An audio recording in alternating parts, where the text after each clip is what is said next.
Saudara yang terkasih dalam Tuhan, Shalom. Hari ini hari Sabtu tanggal 14 Februari 2026. Sebagian besar di dunia, khususnya di Indonesia, sebagian itu saat ini sedang bersemangat, bersukacita merayakan Hari Valentine yang disebut oleh orang-orang sebut dengan sebutan Hari Kasih Sayang. Pertanyaannya adalah, dari sudut iman Kristen, apakah kita diperkenankan untuk ikut merayakan Hari Valentine ini? Mari kita lihat sama-sama, kita lihat apa yang dikatakan oleh Alkitab. Kita tidak perlu memikirkan hari Valentine atau bukan. Kita juga tidak perlu memikirkan apa sih background dari hari Valentine itu, apa yang telah terjadi pada hari Valentine itu, apakah hari Valentine itu merupakan budaya Indonesia atau budaya Barat atau budaya apapun itu. Apakah hari Valentine itu adalah dirayakan oleh orang-orang yang tidak beragama, yang tidak mengenal Tuhan, itu tidak perlu kita pusingkan. Yang kita lihat saat ini adalah, pertanyaannya adalah, apakah kita diperkenankan untuk terus-menerus merayakan yang namanya Hari Kasih Sayang. Mari kita buka dari Matius 22 ayat 37 sampai 40. Matius 22 ayat 37 sampai 40. Matius 22 ayat 37 sampai 40.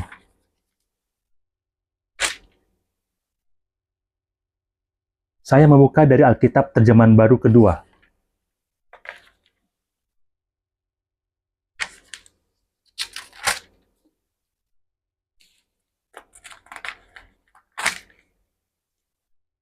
Demikian bunyi firman Tuhan. Matius 22 ayat 37 sampai 40.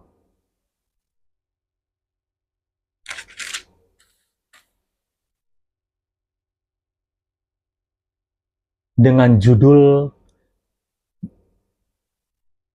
pasal hukum yang terutama.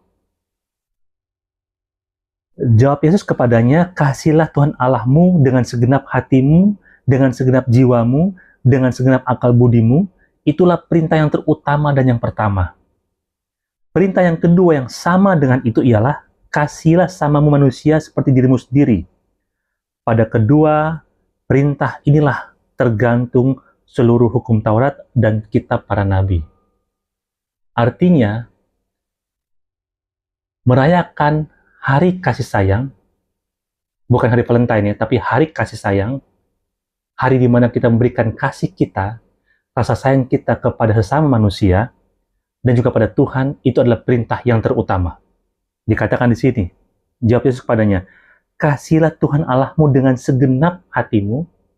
Kita memberikan kasih yang penuh kepada Allah kita, dengan segenap jiwamu, dengan segenap apa yang kita miliki, dan dengan segenap akal budimu. Jadi full, total kita berikan kasih itu kepada Allah kita.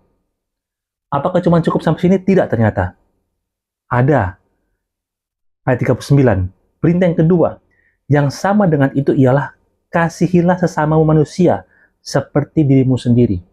Jadi sama dengan itu, artinya kasih terhadap sama manusia itu juga sama pentingnya dengan kasih terhadap Allah kita. Tidak mungkin kita mengasihi Allah, tapi kita tidak bisa mengasihi manusia. Atau sebaliknya, kita mengasihi manusia, tapi kita tidak mencintai Allah. Kedua ini saling berkaitan dan saling menyatu. Satu jalan. Jadi tidak bisa dipisah-pisahkan. Artinya apa? Artinya mengasihi, memberikan kasih, itu adalah perintah yang utama. Perintah yang Yesus ajarkan. Tidak bisa, tidak. Berarti, kalau kita merayakan Hari Kasih Sayang, itu adalah perintah, bukan Hari Valentine, tetapi Hari Kasih Sayang. Jadi, latar belakang kita merayakan Hari Kasih Sayang itu bukan karena ada Hari Valentine, tetapi karena ada perintah dari Allah. Artinya apa? Artinya tidak harus tanggal 14 Februari. Tanggal 1 sampai dengan akhir bulan kita bisa merayakan hari kasih sayang. Bulan Januari sampai dengan Desember kita pun sudah bisa merayakan hari kasih sayang. Tidak di tanggal-tanggal tertentu saja. Karena firman Tuhan ini berlaku untuk setiap musim dan untuk setiap waktu. Pertanyaan kedua adalah, kalau dikatakan kita harus saling mengasihi, baik itu mengasihi Allah maupun juga mengasihi sesama, pertanyaan adalah, apa sih itu kasih itu? Banyak orang merayakan hari kasih sayang, tetapi mereka tidak mengerti apa itu kasih itu. Mari kita lihat sekali lagi dalam firman Tuhan, apa yang dikatakan oleh firman Tuhan mengenai kasih. Kita sama-sama buka dalam 1 Korintus 13, 1 Korintus 13 ayat 4 sampai dengan 7. 1 Korintus 13 ayat 4 sampai dengan ayat yang ke-7.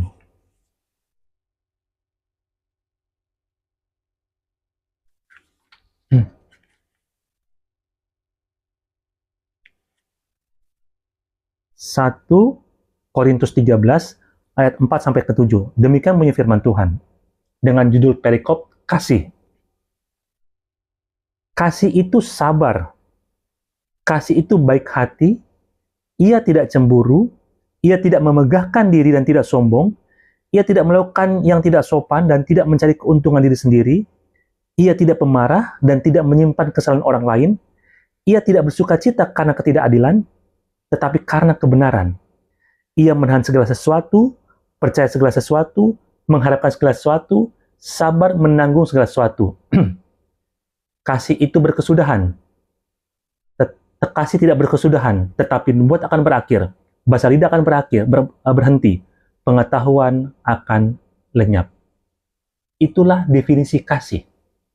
Jadi, ketika kita ingin memberikan kasih, mengungkapkan kasih kepada Allah maupun kepada sesama manusia, inilah patokannya. Yaitu kasih itu harus sabar. Kasih itu baik hati. Ia tidak cemburu. Ia tidak memegahkan diri dan tidak sombong. Ia tidak melakukan sesuatu yang tidak sopan. Tidak mencari keuntungan diri sendiri. Tidak pemarah. Tidak menyimpan kesalahan orang lain atau pendendam. Ia tidak bersuka cita karena ketidakadilan. Tetapi karena kebenaran. Ia menahan segala sesuatu, percaya segala sesuatu, dan mengharapkan segala sesuatu. Itulah kasih. Jadi kita sudah sama-sama belajar. Pertama, mengapa kita diperbolehkan, bahkan diwajibkan untuk senantiasa setiap hari tanpa melihat waktu merayakan atau mengungkapkan kasih, cinta, dan sayang kita baik itu kepada Allah maupun pada sama manusia. Dan yang kedua, kita tahu kasih seperti apa yang Allah inginkan. Tadi sudah dijelaskan dalam 1 Korintus 13 ayat 4-7. Lalu pertanyaan yang ketiga, mengapa Allah dalam diri Yesus sampai mengeluarkan perintah mengasihi yang tadi kita sudah baca bersama-sama dalam Matius 22 ayat 37 sampai 40. Kasihlah Tuhan Allahmu dan kasihlah sama manusia. Mengapa Yesus yang adalah Allah memberikan perintah seperti itu? Apa dasarnya? Mengapa? Mari kita buka sama-sama dalam kitab 1 Yohanes 4 ayat 7 sampai 8. 1 Yohanes 4 ayat 7 sampai 8. 1 Yohanes 4 ayat 7 sampai 8. Demikian bunyi firman Tuhan dengan judul perikop Allah itu adalah kasih. Ayat 7. Saudara-saudara yang terkasih, marilah kita saling mengasihi. Saya ulang. Saudara-saudara yang terkasih, marilah kita saling mengasihi, sebab kasih itu berasal dari Allah. Setiap orang yang mengasihi Allah, lahir dari Allah dan mengenal Allah. Ayat 8. Siapa yang tidak mengasihi, ia tidak mengenal Allah, sebab Allah adalah kasih. Sampai dengan ayat 8 saja. Jadi, mengapa Yesus memberikan perintah dalam Matius 22? Kasihlah Tuhan Allahmu dan kasihlah sama manusia. Kenapa? Karena dalam 1 Yohanes 4 ayat 7 dikatakan, marilah kita saling mengasihi. Sebab kasih itu berasal dari Allah. Ternyata kasih yang ada dalam hati kita itu berasal dari Allah. Dan setiap orang yang mengasihi lahir dari Allah dan mengenal Allah. Siapa yang tidak mengasihi, ia tidak mengenal Allah, sebab Allah adalah kasih. Jelas, firman Tuhan pada pagi hari ini sangat jelas. Mengapa Yesus mengeluarkan hukum kasih? Kenapa? Karena Allah adalah kasih. Kalau kita adalah anak-anak Allah, maka di dalam hati kita pun ada kasihnya Allah. Kasih itu seperti apa sih? Yang tadi sudah kita baca dalam 1 Korintus 13 ayat 4-7. Kasih itulah sabar dan sebagainya. Lalu pertanyaan terakhir. Kalau Allah sudah dalam diri Yesus Kristus sudah mengatakan bahwa kasihlah Tuhan Allahmu, kasihlah sama manusia, pertanyaannya adalah, apakah Allah telah memberikan contoh? Kalau dikatakan bahwa Allah itu adalah kasih, apakah Allah sudah memberikan contoh bahwa Dia adalah Allah yang penuh dengan kasih? Bahwa Dia adalah Allah yang tidak hanya mengasihi diri sendiri, tapi juga Dia mengasihi umatnya, itu manusia. Mari kita buka dalam kitab Yohanes pasal 3 ayat 16. Yohanes 3 ayat 16. Yohanes 3 ayat yang 6 ayat ke-16. Ini ayat yang bacaan yang sudah menjadi hafalan untuk semua umat percaya.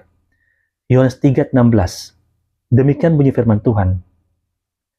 Karena begitu besar kasih Allah akan dunia ini, sehingga Ia telah mengaruniakan anak yang tunggal, supaya setiap orang yang percaya kepadanya tidak binasa, melainkan beroleh hidup yang kekal. Kasih Allah Dia nyatakan dengan Dia mau merendahkan dirinya. Dia adalah Allah yang penuh dengan kemahaan. Dia adalah Allah yang penuh dengan kekudusan. Tetapi Dia mau turun ke dunia. Firman Tuhan mau turun ke dalam dunia, menjadi sama seperti manusia, berkumpul dengan manusia yang berdosa, berkumpul dengan manusia yang penuh dengan kekurangan dan kelemahan, dan kemudian Dia mau menyerahkan dirinya, bahkan Dia mau disiksa, dihina, dan digantung di kayu salib sampai Dia mati. Kemudian pada hari ketiga Dia bangkit dan kembali ke surga yang mulia, semata-mata itu Dia tunjukkan karena Dia sangat mengasihi manusia. Itulah bentuk kasih Allah terhadap manusia. Itu sebabnya dikatakan bahwa Allah adalah kasih.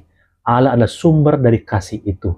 Dan Allah telah menunjukkan cinta dan kasih-Nya kepada kita lebih dahulu sebelum kita mengasihi Allah.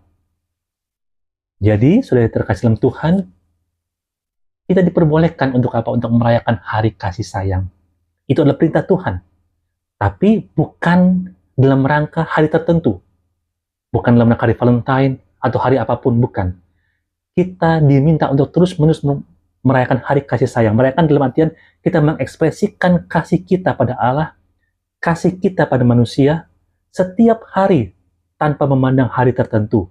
Setiap bulan tanpa melihat ini bulan Februari tanggal 14, dari Januari sampai dengan Desember, kita diminta untuk mengekspresikan, mengungkapkan kasih kita kepada Allah dan juga kasih kita kepada manusia.